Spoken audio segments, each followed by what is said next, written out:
across our nation and echoed throughout our world. There have been calls for justice, transparency, and accountability.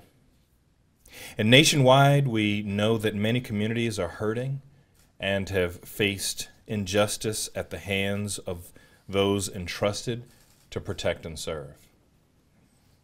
While we have not had issues here in Howard County, like those in other parts of our great nation, there is still much work to be done to restore confidence and rebuild relationships, especially with communities of color. In 2015, when I served on the county council, I sponsored legislation establishing a committee within the Howard County Police Department Citizen Advisory Council. This committee was tasked with conducting a community policing report and creating recommendations and best practices for encouraging officer and community safety. Out of the 173-page report, the usage of body-worn cameras was the #1 recommendation, and I supported that. However, the suggestion at the time was to delay investing in implementation due to costs. The pilot program, which launched in the summer of 2017 and concluded in the fall of 2018, found 3 major barriers to instituting the program. In addition to budgetary concerns, lack of adequate storage space and staffing were identified. In February of 2020, the Howard County Council unanimously approved my legislation to enter into a 10-year agreement to lease more than 32,000 square feet at the Oracle Building on Columbia Gateway Drive for our police department. The agreement, which was months in the making, would address the initial barrier of capacity and space. Moreover, to overcome the staffing challenges, we needed 23 new positions, 13 in our state's attorney's office and 10 in our Howard County Police Department, as well as additional cameras for deputies in the Sheriff's Department. However, with our first confirmed case of COVID-19 in March of 2020, the fiscal picture was both unstable and uncertain. Not only did I send a restrained proposed budget to the County Council in April of 2020, citing fiscal concerns due to the unforeseen impacts of COVID-19, a majority of the County Council cut my proposed budget by more than an additional $17 million. However, in June of 2020, I asked Chief Myers and the Howard County Police Department to revisit the use of body-worn cameras so that we could meet the moment and work towards solutions and overcome barriers to move this important program forward. I'm pleased to announce today that on our next proposed budget, between $3.2 and approximately $3.3 million will be allocated for the full implementation of a body-worn camera program here in Howard County. This will include increased staffing, training, data storage space, and procurement of devices. Even in the face of economic uncertainty due to the continuing pandemic and in the absence of any state funding at this moment, prioritizing public safety and reinforcing public trust remains a priority. It is of critical importance that every member of every one of our communities not only is safe, but feels safe. Which is why I'm proud of the leadership exhibited by Police Chief Lisa Myers and the integrity of our officers within the Howard County Police Department. By encouraging community collaboration, I'm confident that the usage of body-worn cameras will generate a mutually beneficial relationship that will serve our officers and our residents while upholding both transparency and justice, in addition to keeping both our officers safe as well as our community members. For years now, our law enforcement agencies have worked to foster transparency and strengthen relationships across our community. Establishing this body-worn camera initiative will support our officers' ability to exhibit best practices in our community, as well as community policing, while ensuring trust and justice for those they serve. I want to personally thank Chief Myers, Sheriff Marcus Harris, and State's Attorney Rich Gibson for their collaboration, their team's collaboration, and the ongoing partnerships as we work to continuously make Howard County a safe and the best place for all. Thank you.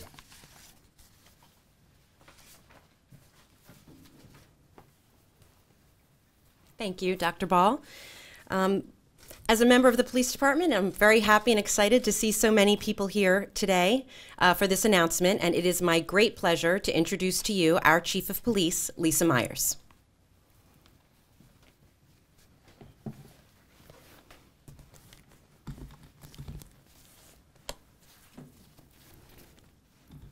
Good morning, everyone. I am happy to be here today to express my gratitude to County Executive Calvin Ball for making the commitment to launch a body-worn camera program in Howard County. This has been a long time in the making. A few years ago, the police department conducted a year-long pilot program that showed the value of this technology, both to police departments as well as to our community. At the time, we saw the benefits of using the technology, but faced financial barriers to the program. Barriers as it related to increased staffing, the purchase of equipment, and the need for additional workspace. But today, the county executive is making clear to our officers and to our community that body-worn cameras are a priority. And we are taking our first step with this commitment to move forward. With the plan to fund body-worn cameras in the fiscal year 2022, and we will begin the process of implementing this program on July 1. Over the next few months, we will acquire the equipment, train officers, and we will hire additional personnel, 3 sworn officers and 7 civilian members needed to launch this program. When the process is completed, there will be 300 uniformed Howard County officers outfitted with body-worn cameras. Police accountability is the fundamental tenet of our department. Integrity is the first word on the banner we wear on the sleeves of our uniform every day. And it is the first priority and the highest expectation we have for every officer working in this community. County Executive Ball's commitment to take another look at funding and staffing issue is a reflection of his support for the outstanding relationships of trust and transparency that our department has long established in the community. We are looking ahead and always looking for best practices in law enforcement. We remain committed to respecting and protecting all citizens. Thank you.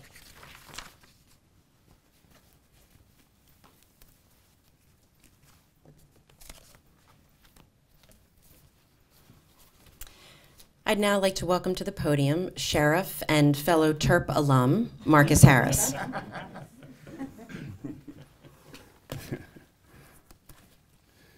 Good morning, everyone. I'll be brief. First, I'd like to thank our county executive for having this press conference this morning. I would also like to thank him for moving forward with the body-worn camera program.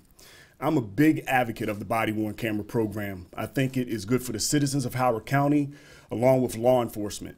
I feel that it will create a new level of trust between the citizens here in Howard County with law enforcement and show more transparency on our part. My department, we will have 70 body-worn cameras, and we will be hiring 3 to 4 new positions. My courthouse personnel will wear the body-worn cameras along with my field operations. I would also like to take a moment to thank Chief Lisa Myers and the Howard County Police Department for conducting the body-worn camera program, the study for the body-worn camera program, and for always keeping us informed in our partnership. Thank you.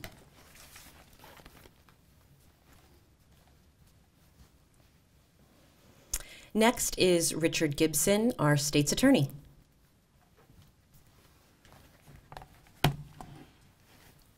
Good morning, everyone. As was previously stated by my law enforcement partners, body-worn camera is a phenomenal tool, which when used appropriately enhances transparency and accountability by providing evidence against wrongdoers, whether those violating our laws are police or people in our community. I was asked to speak about the increase in the cost of staffing, the increase in cost and staffing for the State's Attorney's Office due to the utilization of body-worn camera. Unlike your favorite crime drama or courtroom-based television show, trial by surprise is exceedingly rare. Prosecutors are constitutionally required to provide defense with any evidence which would show the defendant is guilty, any evidence which would show the defendant is not guilty that we have within our possession, and any evidence we have within our control that would call into question the credibility of the witnesses that we intend to use at trial. We have to view the video and redact the video. Sorry, we have to review the video and identify the key moments and critical events that occurred. We have to redact the video to remove any footage that would be deemed irrelevant or inadmissible. We have to transfer that footage to the defense counsel. We have to prepare a body-worn camera video for trial. Frequently, the courts require further redaction or further modification of that video evidence prior to being submitted in court. We have to present it as evidence. We have to store the video footage for the required period of time. All body-worn camera evidence is in addition to all other forms of evidence that we have to evaluate when preparing for trial. So witness statements, other video, expert witnesses, police reports, on top of body-worn, in addition to body-worn camera. Additionally, prosecutors work on the clock. We operate under strict time constraints. We have 30 days from the time of arrest to determine if we're going to charge and what to charge. And we have 30 days after the earlier of the entry of appearance of the defense counsel or the defendant's first appearance in court where he's formally told of his charges, which is called the arraignment, to provide discovery, all the information that we have in the case, to the defendant and defense counsel. This requires significant growth in order to meet our constitutional obligations, but we support body-worn camera and welcome it as a tool to enhance transparency and accountability in our community. In the end, it's a math problem. In Howard County, we have roughly 10 to 11,000 cases per year. If there were only 15 minutes of video per case, as a point in reference, last year we had a case that involved 30 days of video that had to be reviewed to make a decision about the case. But if there were only 15 minutes per case, we took the low number, the 10,000 cases, that's 150,000 minutes of video that has to be reviewed.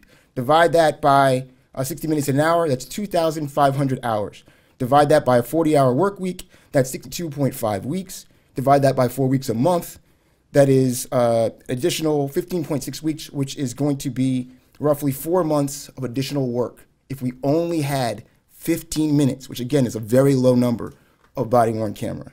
It's clear our office needs to grow in order to maintain the high level of service that we provide the county, but I'm confident that with the funding and support that we've got from County Executive Calvin Ball, Police Chief Myers, Sheriff Harris, and the community itself, we can get this done. Thank you.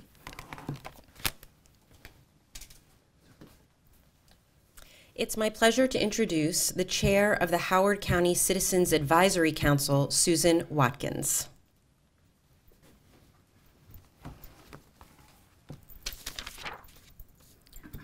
Good morning. My name is Susan Watkins, chair of the Howard County Police Department Citizens Advisory Council. The CAC is a volunteer organization that has provided input and feedback to the chief for over 30 years. Our members have watched this agency grow and develop to meet the ever-changing needs of our community. Today is a great example of that evolution.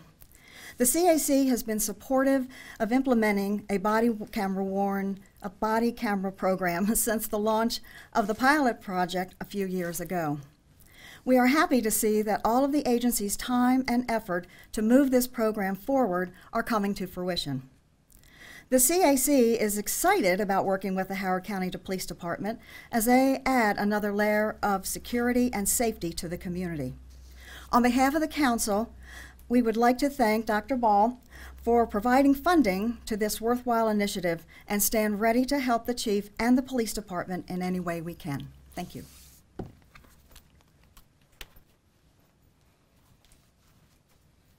And next, from the Police Accountability Task Force, Mr. Ted Stewart. Thank you. I'm going to keep my mask on if that's okay, and I'll speak loudly if that's okay. So good morning. My name is Ted Stewart. I'm a member of the Steering Committee of the Police Accountability Task Force of Howard County. We're a group of like-minded community activists who are all long-term residents of Howard County. We organized last summer to take action within Howard County to address issues and concerns around racial inequality and disparities in policing. We support a full, final, and comprehensive implementation of a body-worn camera program for the Howard County Police Department. Our recommendation is supported by a group of highly engaged citizens and community organizations who are concerned about public safety in Howard County. At this time, I would like to recognize these organizations, but first I would like to start with two community organizations who have been working at this for many years before we started. And that's the African American Coalition of Howard County and the African American Community Roundtable. Our other partner community organizations are the American Civil Liberties Union of Maryland, the Chinese American Network for Diversity and Opportunity, Columbia Democratic Club, Howard County Citizens Association, Howard County Coalition for Immigrant Justice, Indivisible HOCO Maryland, Maryland's Poor People's Campaign, Our Revolution Howard County, and Progressive Maryland. We are pleased with the progress that has been made on this initiative, as evidenced by the important announcement today from Dr. Ball. We will look forward to receiving more details in the following days, and we will study and review this program announcement with the community organizations that have supported our initiative. We remain fully committed to our continuing engagement with county leadership to fulfill our goal of implementing a best-in-class body-worn camera program for our county's law enforcement personnel. The murder of George Floyd in 2020 by police officers in Minneapolis triggered an unprecedented number of protests in the United States and internationally against police brutality, especially towards Black people. Sadly, many of these horrific acts would have gone unprosecuted had it not been recorded. Given this backdrop, we believe that the county's announcement today responds to our community's urgent request for action. We know that we will still have a lot of work to do and that a long road still lies ahead. But failure here is not an option. The health and safety of all our county citizens demand no less than the full, final, and comprehensive implementation of a body-worn camera program. Dr. Ball, I'd like to, I know it's extremely difficult to create a county budget that accommodates funding for all the valued program requests that cross your desk from community organizations and county citizens, especially during this difficult COVID crisis. It is for these reasons I would like to personally thank you and your administration for your responsiveness to our request and for making sure the implementation of the body-worn camera program remained a high priority item for funding in your fiscal budget. Thank you.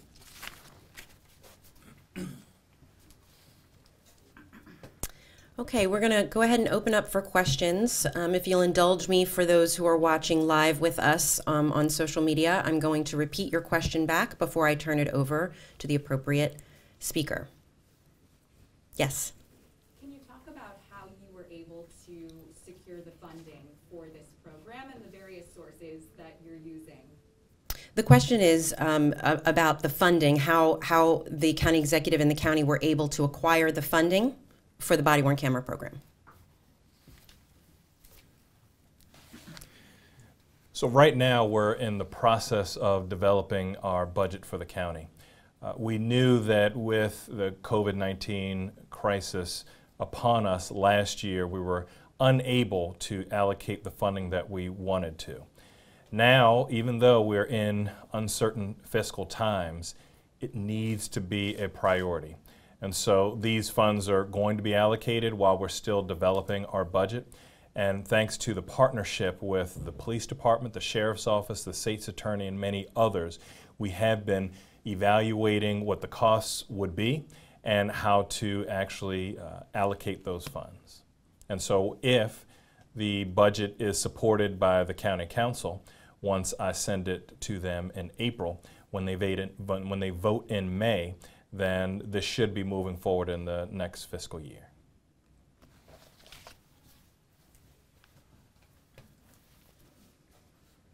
Yes, Jeff? Hi. Hi. Was there any, even without getting into specifics, was there anything from the pilot program, whether it was complaints against officers, a complaint generated by a citizen and how they were handled, whatever the case may be, anecdotally, was there anything that made a light bulb go on that said, wow, are we glad that we have this back during the pilot program? So the question is, during the pilot program, was there any concern raised by the community? Were there any citizen complaints or any issues that now today sort of a light bulb has gone off that this is really an important program to make permanent, if I paraphrased correctly? Very good. Hi. So there hadn't been any complaints that were raised specifically, but one of the things we understood is that from a national perspective and from a best practices perspective, it gives the community an added layer of confidence that their police department is being transparent and accountable by having those cameras.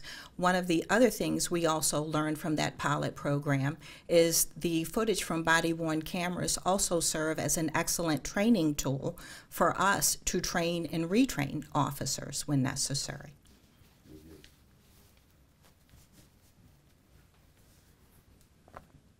Jeff? Sorry to follow up.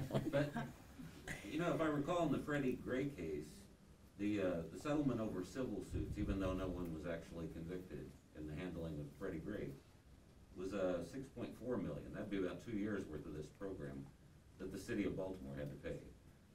Does this offer some kind of protection in that regard, taxpayer-wise, as far as any large potential settlements that may come about from contested cases? Okay, so the question is a reference to the Freddie Gray case in which there was a $6.4 million civil settlement, and whether or not a program like this lends itself to avoiding those kinds of issues arising here in Howard.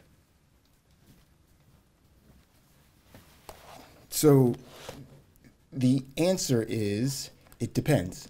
So the reality is that body-worn camera offers us an additional tool to evaluate police conduct. It would save funding if there are allegations and there wasn't evidence that they might proceed and there might be charges, there might be actual payouts that are made on the civil side. Conversely, if body-worn camera footage shows that the allegation raised against the officer was in fact unfounded, that nothing actually occurred, no wrongdoing occurred, then that could result in savings because there would obviously be no pursuant litigation.